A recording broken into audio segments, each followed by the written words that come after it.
supporting you in your dog parenting journey. The Dynamic Dog Owner with Debbie Potter.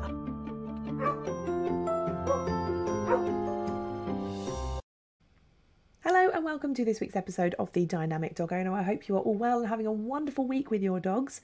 As you will know, this podcast, if you're a regular listener, of course, you will know that this podcast is about supporting you, the dog parent, human, whatever you want to call yourself, in your dog parenting journey, because it's not always easy, and sometimes we focus on training our dog to do specific things and we don't look at our learning journey and our understanding of what we're doing. So that's what our podcast is all about, helping you to gain skills and knowledge. And today we're going to look at treats, rewards, because it's a kind of mixed bag. We tend to think that, obviously, and we say quite often, give your dog a treat, purely because sometimes the word reward seems a little bit odd, and reinforcement again seems a little bit odd.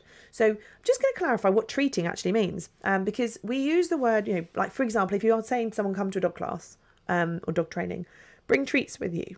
And I think the word treat, when it comes to people, we tend to think about treats as being something really nice, like a cake or, sweets. We tend to think of the unhealthy stuff when you say the word treat, rather than a reward. But then when you use the word rewards, you tend to think of kids and star charts. You get a reward on the reward chart if you've done good behaviour. But if you're naughty, we'll take that reward away and you go down a thing or whatever. So again, rewards come across potentially the wrong way, or we have an association in our brain with what these words mean, and then we interpret them in our dog world slightly differently. So with dogs, we use the words treats and rewards because it's less techy to help people understand what we're saying. But really, we're talking about reinforcement. So reinforcement is the kind of more technical term that we would use. And it basically means to reinforce something, means to make something stronger, to, give something more power behind it. If we're reinforcing something, we're making a behaviour stronger. So reinforcement helps us to get get a behaviour to be stronger almost. But the word reinforcement, if I said to your dog, give your dog a reinforcement, it's like, what? Sounds a bit weird. So we have to kind of use these words and just have an understanding of what they mean. So what is reinforcing for your dog is what is making a behaviour stronger. So if we use treats or use food, a food reward, a food item to when our dog does something good. So say, for example, you ask your dog to sit, you give them a treat. You're giving them a treat, you're giving them a food reward, you're giving them something nice. It's a reinforcement because it's making the sit stronger. If I sit, I get a treat. So think of all those three words as kind of being the same but different. They all mean the same thing. We're giving our dog something good, but it's reinforcing. And that's kind of what we're going to explore a little bit today, that a reward that we use in dog training can be anything as long as it is reinforcing. So as long as our dog wants it and it is going to help our dog to want to do something again. It kind of links into consequences as well. A reinforcement is a positive consequence to a behaviour that means I'd like to do it again. But in simple terms, we're giving our dog a treat. But we have to understand how that's going to work. So yes, we can absolutely use food treats through food rewards, but they don't have to be treats as in unhealthy snacks like we would interpret a treat. They have to be something your dog likes. And ideally, healthy stuff is best. So the least additives, preservatives, the most healthy dog food, even your dog's normal food, can be used for treats, food rewards, etc. As long as your dog likes it, it is reinforcing. If your dog isn't a foodie, they still have to eat. So every dog has to eat, therefore you can use their normal food. But if you're asking them to do something really, really hard and they get a dry piece of kibble, it's not overly reinforcing. It's not the best reward because they can't be bothered to do it. It's not worth the effort. There are other ways to reward our dogs. so many other ways. And I think sometimes, especially in this like modern world at the moment, we get caught up with giving our dog a treat rather than looking at the other ways we can reward them. And then we tend to think of, or tend to think of dog training as being like an unhealthy activity. Can't do dog training in modern ways because it just makes the dogs fat because we give them loads of treats, which obviously isn't correct. We do give them foods, but we can also reinforce behaviour in different ways. As long as you're using healthy food for training treats, then it's healthy and your dog's not going to put on weight, etc., as long as you're managing the rest of their diet. But what else can we use? What other things can be rewarding other than food? Food is the easiest. In my opinion, food is the easiest because it is so easy to just get your dog's food, or get not necessarily their food, but even like just nice treats, nice food for them that's a little bit special, like meat, for example. Cut it up and dish it out to your dog. It is easy, much easier than some of the other things. You can feed lots of different treats one after the other, cut them up really small. Your dog will just keep wanting to eat them. So that's quite easy. For me, it's easy. I just find it so accessible. I can reward 50 times in a row with tiny bits of food, and it just makes, for me, life easy. And obviously you can whack it on your treat pouch, take it wherever you want. Obviously, you do have to be, let's say, careful of the weight gain, etc. But some dogs, especially when they're outside, aren't into eating. And people tend to then go, I can't train my dog because they don't like to eat. But we just can explore different ways of rewarding them. And again, people often ask the question, when can I stop giving them treats? Which again is really valid because people don't want to be feeding them all the time. So sometimes with treats, I find personally, it is harder to stop rewarding than it is for just using natural reinforcement, because your dog expects treats. But that's where we can play around with it and look at the intervals that we're rewarding them. So we feed them at less frequent intervals and gradually turn our dog into a gambler, I feel, that eventually they're going to feed me. But I can do loose lead walking now, for example, so I don't need to be fed like every couple of steps. I can be fed every 300 meters, or I can be rewarded by other things. So what other things can we use instead of food? Which I know may sound a little bit weird, like no food, my goodness. But there are alternatives for when you feel your dog knows something well enough that they don't need the higher or the easy reward of food, but we still want to reward them with something. So one, which I think is something we underestimate, is affection. Giving them a cuddle, a fuss, a stroke behind the ears. Obviously, whatever your dog likes. It's, there's no point being over the top and like grabbing them in hugs and stuff. They're not going to like that. But a little stroke, a little pat, scratch under the chin, that can be just as reinforcing for your dog as food. So I know with Rem, he loves his people. He's not too fussed about people he doesn't know, but he loves his people. When we're out and he's walking next to me, he'll often, when he thinks he's doing a really good job, he'll often nuzzle his hand, sort of in his head into my hand, as if say, gives a little stroke. And instead of giving him treats when I'm out on a walk, I'll just give him a little pat on the head because he's like, Mum, I'm here. I'm right next to you. And he almost asks for it, going, am I going to be doing a good job? And he puts his head in your hand. So he's getting affection. And obviously this is very individual because it has to be where your dog likes to be fussed, if they like to be fussed. So all of these things are specific to individual dogs. They are just options. You don't have to do all of them. The other one is praise. And I know, again, this one is we underestimate that if you and your dog have worked through stuff, you generally have got a good relationship. They know behaviours. Just telling them they're a blooming good dog can sometimes be enough reward. Your tone of voice, they can tell, because generally when you're praising a dog, you don't go, oh, you're such a good dog. It's, oh my goodness, you're so clever, good boy. You tend to be more positive, and the words and the tones, the way you're speaking is what your dogs pick up on. You're not going to go, you can't say, oh, you're such a bad dog, I think you're terrible, easily and mean it.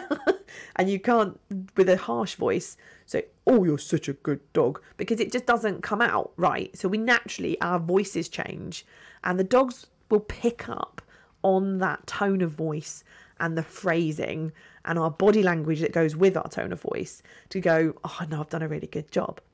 And again, with Rem, for me, this works plenty. We don't take treats out on walks as much these days, because he walks beautifully on the lead, so I don't need to. I do with the other two.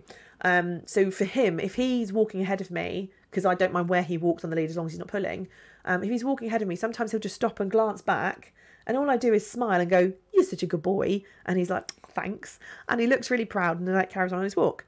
So praise for him is good. He's happy with it. Some dogs aren't going to be, because every dog is individual, remember. The next thing is toys. Do you take toys out with you? Do you use toys to reward behaviour? We know puppies like to play with toys, but adult dogs do too. And there is so much more to playing tug or playing with toys with your dog than you may possibly think. And most dogs love interacting with a toy with their human. Some dogs need skill, and it's not something that's... on the face of it, it seems really easy, but I think you can expand your games of interacting with toys together to make them so rewarding and reinforcing that for me is what gets my best behaviour from my dogs, if they know a toy is coming.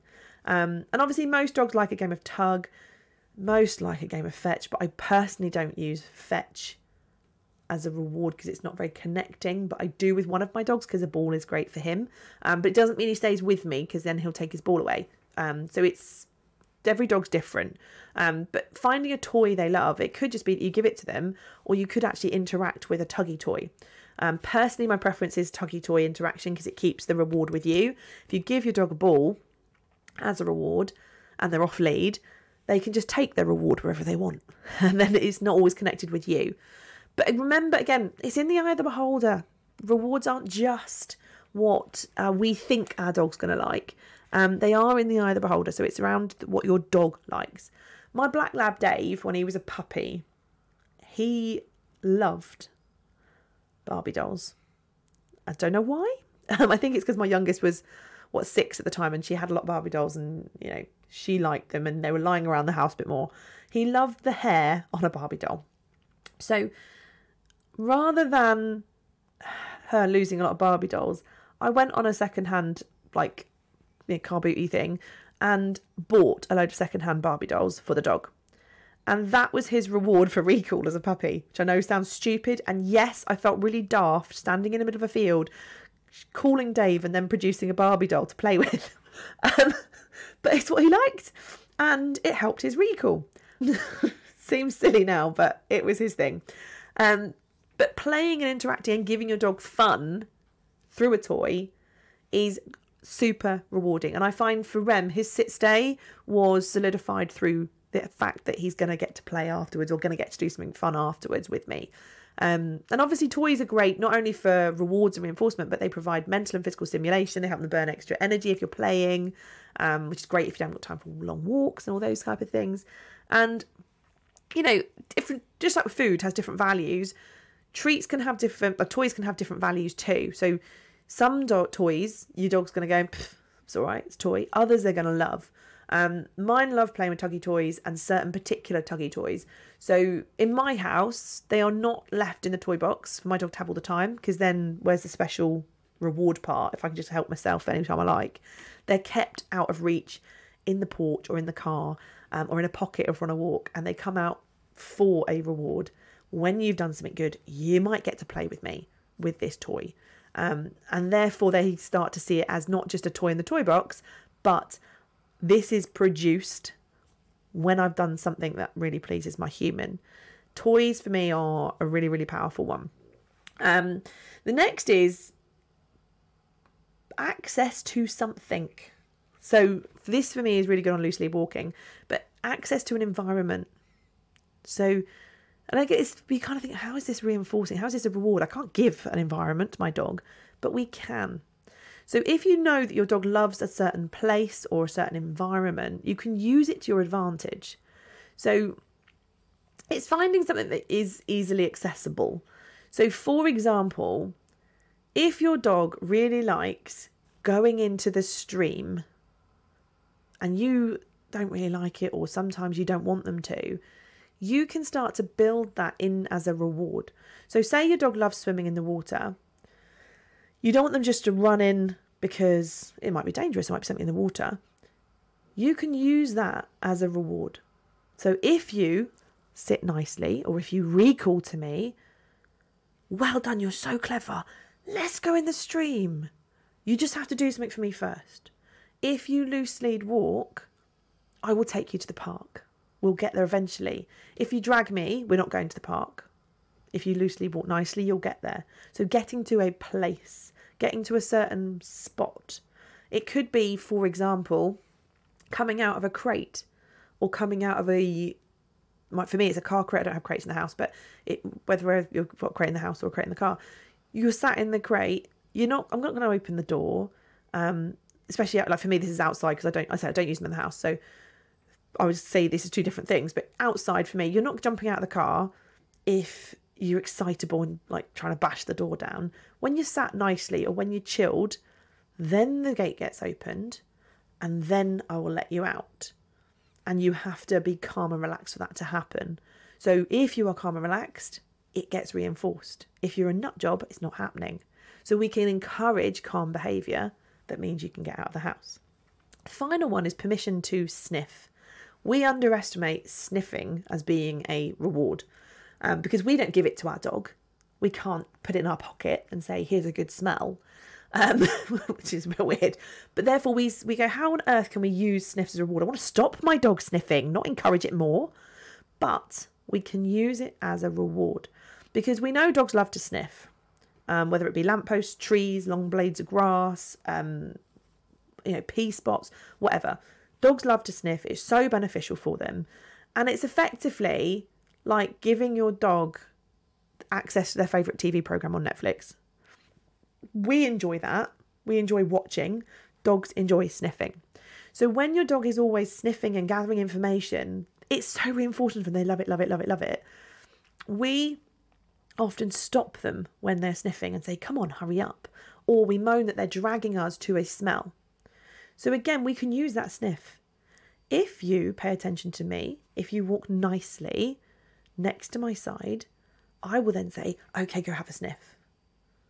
If you ignore something, okay, go have a sniff. And we can use the sniff as a reward. And for me, loose lead walking, this is a game changer. You can sniff all you like, as long as you don't pull me to it. If you pull, you then need to do something for me to get to your sniffs, and we use that sniff as a reward because it's what dogs want to do. A reward has to be rewarding or reinforcing to your dog. If they don't like it, what's the point? It'd be like me asking you to work and get paid £5 for a month's of work. You're going to go, £5 a month? Are you kidding? I'm not working for that. If you were going to get paid 5 million for a month, you'd be jumping out of bed every morning. And it's the same thing. For our dogs, we have to work out what is their 5 million. And it could be sniffing, it could be toys, it could be the best treat in the world, it could be having permission to do something. And this is where sometimes I think with the modern training where we assume it's all treat driven, we feel like it's a really hard thing to put into practice. I've always got to be feeding them, I've always got to take food out with me. When do I wean them off of it? How do I wean them off of it? And then sometimes the lines can get blurred. I want to reward this, but they're not looking at me and they're not accepting food, so I can't. We can, just in other ways. So it's working out what your dog likes and what is rewarding for them. And that can be a game changer. So what I would suggest you do is make a little list of the things you think your dog really likes. And it could be food.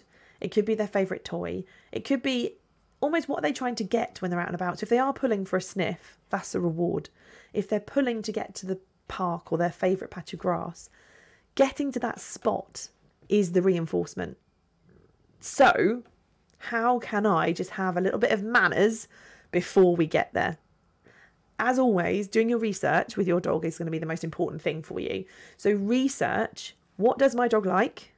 And then how can I just put a little bit of a caveat that you only get that once you've done this. And it could be as simple as walk nicely on a loose lead, then you get to go sniff. Simple as that. Or sit and I give you a toy. Hopefully that's been useful exploring our reward topic, or reinforcement, treats, all those words that we use that all get mangled and jumbled up, but all mean roughly the same thing. It's just having that better understanding of what they are. Make a little list of the things that your dog likes or wants in life, and just see if you can say, what can they do for me first? What behaviour would I like them to do? What is ideal for them to get that? And then you can start popping it into practice in real life. Hopefully that's been useful. Have a wonderful week, and I will catch up with you all really soon. Thank you for listening to The Dynamic Dog Owner with me, Debbie Potter. See you next time.